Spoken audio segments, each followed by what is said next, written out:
ये कहानी जर्मनी के एक छोटे से गांव में शुरू होती है। इस गांव में बैनर ब्रदर्स ने एक डरावनी परंपरा बना रखी थी। उनके नियम के अनुसार जिस भी लड़की की शादी होती, पहले उसे बैनर ब्रदर्स के पास भेजा जाता। वे उसके साथ जबरदस्ती करते और उसके बाद ही उसे उसके पति को सौंपा जाता था। सैम की मां को भी इस भयानक घटना से गुजरना पड़ा था। इसी दर्द और बदले की आग में जलता सैम अब इस गांव में आया था ताकि अपनी मां के साथ हुए अन्याय का बदला ले सके। क्या वह अपनी मां का बदला ले पाएगा और गांव की लड़कियों को इस अत्याचार से बचा पाएगा? आज की इस कहानी में हम ये सब जानेंगे। तो ये कहानी आज से 300 साल पहले जर्मनी के एक छोटे से गांव में शुरू होती है। इस गांव के लोग आतंक के साए में जी रहे थे क्योंकि यहाँ बैनर और उसके 6 बेटे राज करते थे। वे सबसे कुख्यात गुंडे थे जो जिसे चाहते मौत के घाट उतार देते। पूरा गांव उनसे इतना डरता था जैसे उनकी सांसें बैनर के इशारों पर चलती हों। इसी गांव में एक दिन सैम नाम का फोटोग्राफर आता है। गांव में कदम रखते ही उसका सामना बैनर के बड़े बेटे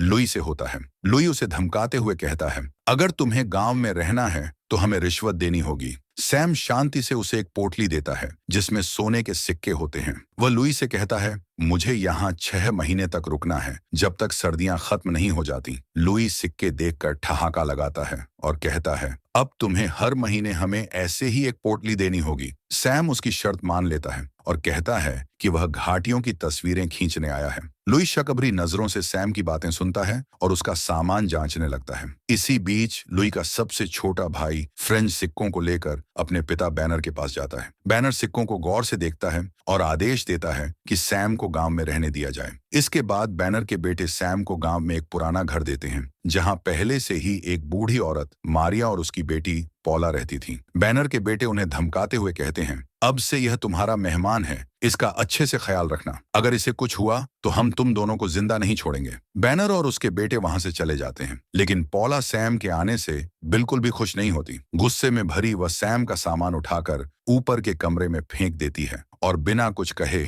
नीचे आ जाती है। उसकी नाराजगी उसके चेहरे पर साफ झलक रही थी। पौला की मां मारिया सैम से उसकी बेटी के व्यवहार के लिए माफी मांगती है, लेकिन सैम खुद को भी इस स्थिति के लिए कहीं ना कहीं जिम्मेदार मानता था। वह विनम्रता से सिर झुकाकर कहता है, आपको माफी मांगने की कोई जरूरत नहीं है। थोड़ी देर बाद सैम अपना कुछ सामान लेकर अस्तबल में चला जाता है। वह उसे एक कोने में इस तरह छुपाता है जैसे वह नहीं चाहता कि कोई और उसके बारे में जाने। रात के खाने के दौरान पौला सैम के बारे में जानने की कोशिश करती है। वह भारी आवाज में पूछती है, तुम यहाँ क्यों आए हो? सैम हल्की मुस्कान के साथ जवाब देता है, मैं अमेरिका में पला बढ़ा हूँ, वहीं मैंने फोटोग्राफी सीखी। मैं यहाँ घाटियों की बेहतरीन तस्वीरें लेने आया हूँ ताकि एक अच्छी नौकरी हासिल कर सकूं। मारिया, जो अब तक चुपचाप उनकी बातें सुन रही थी, अचानक गंभीर हो जाती है। वह धीमे लेकिन सख्त लहजे में सैम को चेतावनी देती है, तुम्हें बैनर ब्रदर्स से सावधान रहना होगा। वे सिर्फ खूंखार ही नहीं बल्कि बेरहम भी हैं। यहाँ हर किसी की किस्मत उनके हाथों में होती है। रात को सोने से पहले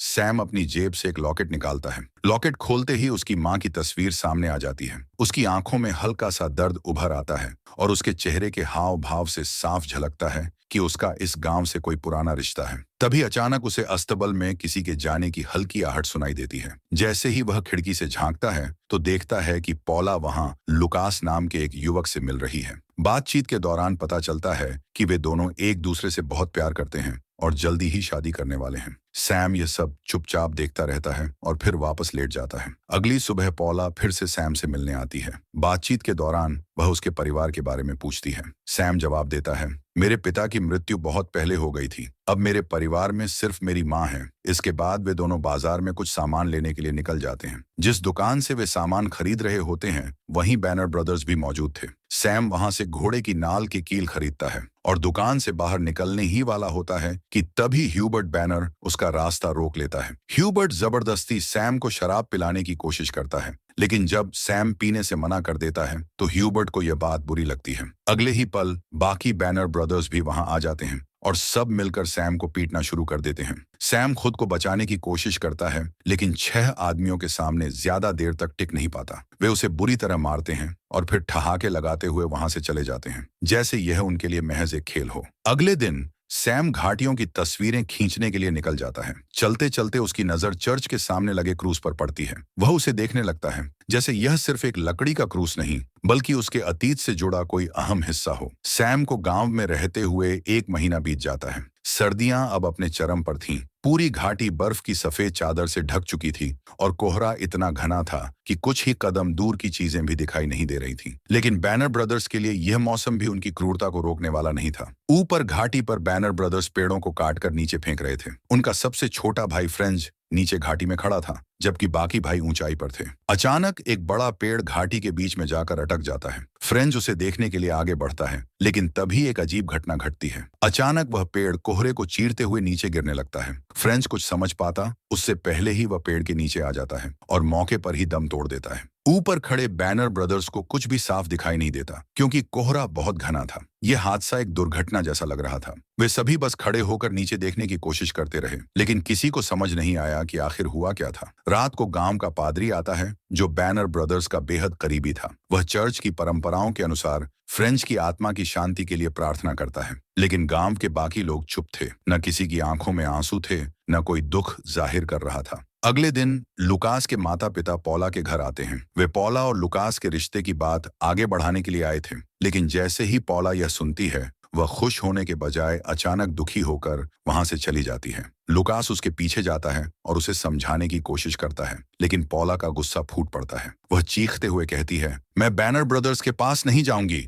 दरअसल गांव में बैनर ब्रदर्स ने एक भयानक परंपरा बना रखी थी। इसके अनुसार जिस भी लड़की की शादी होती, पहले उसे बैनर ब्रदर्स के साथ रात बितानी पड़ती थी। सभी भाई मिलकर उसकी इज्जत कुचलते और उसके बाद ही उसे उसके परिवार को सौंपा जाता था। यही वजह थी कि पौला इस रिश्ते से डर रही थी। इसके बाद हम ऑटो बैनर को जंगल में शिकार करते हुए देखते हैं। वह एक हिरण का पीछा कर रहा था, लेकिन जैसे ही वह आगे बढ़ता है, अचानक एक लकड़ी उसके चेहरे पर जोर से लगती है। उस लकड़ी में घोड़े की नाल की कीलें लगी हुई थीं, जो सीधा उसकी आंखों में घुस जाती हैं। दर्द के मारे ओनाटो जोर से चीख उठाता है, लेकिन उसे कुछ दिखाई नहीं देता। घबराहट में लड़खड़ाते हुए वह एक पहाड़ी से नीचे झील में गिर जाता है और मौके पर ही उसकी मौत हो जाती है। दूसरी तरफ बैनर ब्रदर्स अपने भाई ओनेंटो को ढूंढने के लिए जंगल में निकलते हैं। उन्हें अंदाजा नहीं था कि उनके परिवार पर किसी ने वार करना शुरू कर दिया है। इसी दौरान सैम पौला से मिलने आता है। वह उसे चेतावनी देता है, तुम्हें बैनर ब्रदर्स से सावधान रहना होगा। इसके बाद सैम कुछ खाना लेकर जंगल की तरफ निकल जाता है,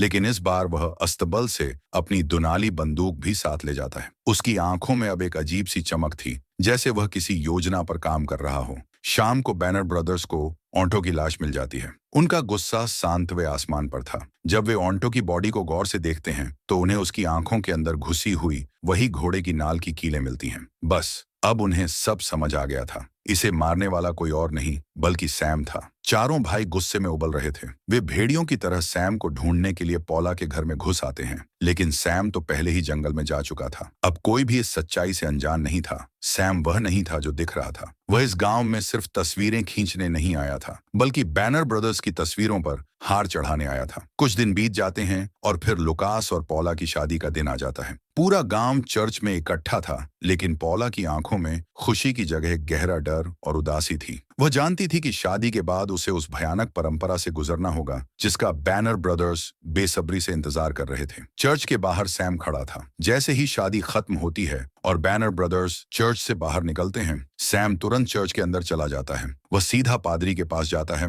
और कहता है, मुझे कन्फेशन करना है। पादरी यह सुनकर थोड़ा असमंजस में पड़ जाता है, लेकिन सैम की गंभीर आवाज सुनकर उसे बैठने का इशारा करता है। सैम बोलता है, मैं तुम्हें 2 हत्याओं के बारे में बताना चाहता हूँ। मैंने ही दोनों बैनर ब्रदर्स को मारा है। यह सुनते ही पादरी का चेहरा सफेद पड़ जाता है। सैम उसकी घबराहट को अनदेखा करते हुए अपना लॉकेट निकालकर उसके सामने रख देता है। पादरी कांपते हाथों से उसे उठाता है, लेकिन जैसे ही वह लॉकेट खोलता है और उसमें सैम की मां की तस्वीर देखता है, अतीत की यादें उसकी आंखों के सामने घूमने लगती हैं। सालों पहले इसी चर्च में पादरी और बैनर ब्रदर्स ने मिलकर एक घिनौना अपराध किया था। सैम की मां की शादी के बाद उसके पिता ने उसे बैनर ब्रदर्स के पास भेजने से इनकार कर दिया था। यह उनके नियमों के खिलाफ था और बैनर ब्रदर्स ने इसे अपनी तौहीन समझा। उन्होंने सैम के पिता को पकड़ लिया और सबके सामने सूली पर लटका दिया। और उसी रात पादरी ने खुद बैनर ब्रदर्स के साथ मिलकर सैम की मां के साथ गलत किया। लेकिन जब बैनर ब्रदर्स सैम की मां को मारने जा रहे थे, वह घोड़े पर सवार होकर वहां से भाग निकली थी। पादरी ने भी इस पाप में उनका साथ दिया था। अब वह हाँफते हुए लॉकेट को गिरा देता है और सैम को देखने लगता है। सैम की आंखों में गुस्सा और बदले की आग थी। पादरी कांपती आवाज में कुछ कहने ही वाला था कि सैम ने अपनी बंदूक निकाली और सीधा उसे गोली मार दी।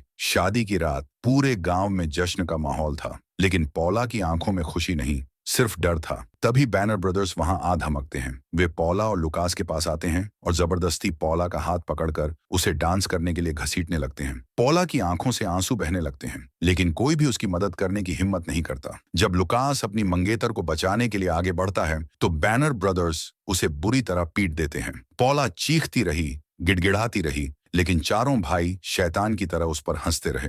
फिर वे उसे जबरदस्ती पकड़कर अपने साथ ले जाने लगते हैं। जंगल के रास्ते में उन्हें सैम मिलता है। उसके हाथ में बंदूक थी और उसकी आंखों में ऐसी आग थी जो किसी को भी राख कर सकती थी। सैम ने सीधा बंदूक लुइस बैनर के माथे पर तान दी और कहा, पॉला को छोड़ दो। लुइस के पास कोई और चारा नहीं था। उसने पॉला को छोड़ दिया और वह रोती हुई भागकर सैम के पीछे आ गई। सैम ने अपनी बंदूक नीचे नहीं की। उसने चारों भाइयों की आंखों में देखा और कहा, अगर तुम सच में मर्द हो तो कल सुबह जंगल में आना, हम वहीं फैसला करेंगे। बैनर ब्रदर्स उसकी चुनौती को स्वीकार कर लेते हैं। सैम ने पॉला को वापस लुकास के पास छोड़ दिया और बिना कुछ कहे अंधेरे में गायब हो गया। दूसरी ओर बैनर ब्रदर्स रात को अपनी बंदूकें साफ करने लगते हैं। इसी बीच सैम गांव के एक बूढ़े दंपति के घर पहुंचता है। जैसे ही उन्होंने दरवाजा खोला, उनके चेहरे का रंग उड़ गया। सैम ने चुपचाप सोने के सिक्कों से भरी थैली निकाली और उन्हें खाने के लिए कहा। बूढ़े कांपते हुए सिक्कों को देखते रहे और उनकी आंखों में गहरी शर्म झलक उठी। दरअसल यही वे लोग थे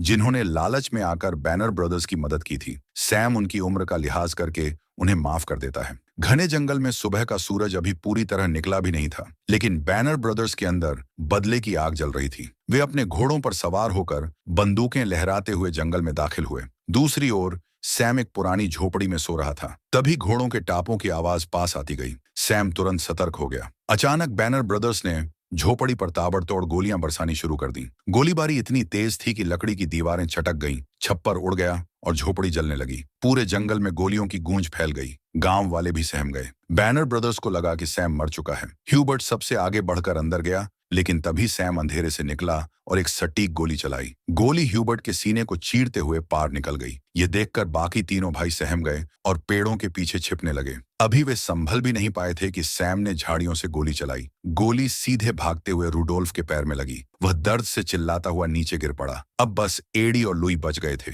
लुई ने एडी को कवर दिया ताकि वह रूडोल्फ को बचा सके। रूडोल्फ जमीन पर पड़ा अपने आप को बचाने की भीख मांग रहा था। एडी अपने भाई को तड़पता हुआ देख नहीं सका। जैसे ही वह उसे बचाने के लिए पेड़ के पीछे से बाहर निकला, सैम ने ताबड़तोड़ गोली चलाई। गोली एडी के सीने को चीरते हुए पार निकल गई। लुई ने किसी तरह एडी को कवर में खींच लिया और उसे एक बंदूक पकड़ाई और कहा, हम दोनों मिलकर हमला करेंगे, उसे मार गिराएंगे। लुई बोला, लेकिन सैम पहले ही अपनी जगह बदल चुका था। जैसे ही एडी ने बंदूक उठाई, सैम की गोली ने उसके माथे को चीर दिया। वो वहीं गिर पड़ा। अब बस लुई बचा था। लुई ने पूरी ताकत से गोलियां दागनी शुरू की, लेकिन सैम की नजरें बाज जैसी तेज थीं। एक आखिरी गोली चली और लुई की कहानी भी खत्म हो गई। बैनर ब्रदर्स का अंत हो चुका था, लेकिन यह लड़ाई अभी खत्म नहीं हुई थी। अब बैनर ब्रदर्स के पिता की बारी थी। सैम सीधा बैनर के घर की ओर बढ़ गया, लेकिन उसे अंदाजा नहीं था कि बैनर ब्रदर्स के अलावा भी कोई और उसका इंतजार कर रहा है। जैसे ही सैम घर तक पहुंचा, एक विशालकाय आदमी हथौड़ा लेकर सामने आ गया। वह बैनर ब्रदर्स का 7वां भाई था। अब तक वह छुपा हुआ था।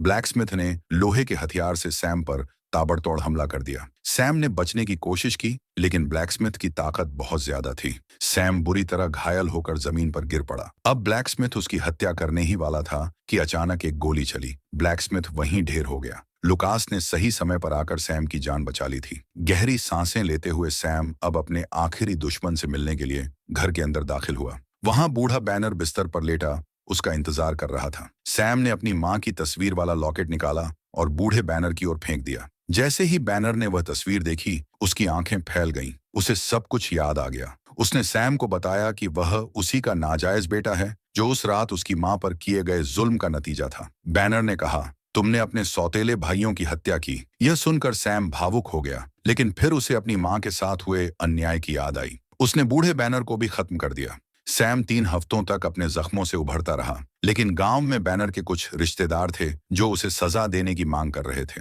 पर वे लड़ने के लिए बहुत कमजोर और बूढ़े थे। सैम यह देख समझ गया कि यह गांव एक बर्बाद समाज का हिस्सा है, इसलिए उसने बिना कुछ कहे हमेशा के लिए वहां से जाने का फैसला कर लिया। इसी के साथ यह कहानी खत्म होती है।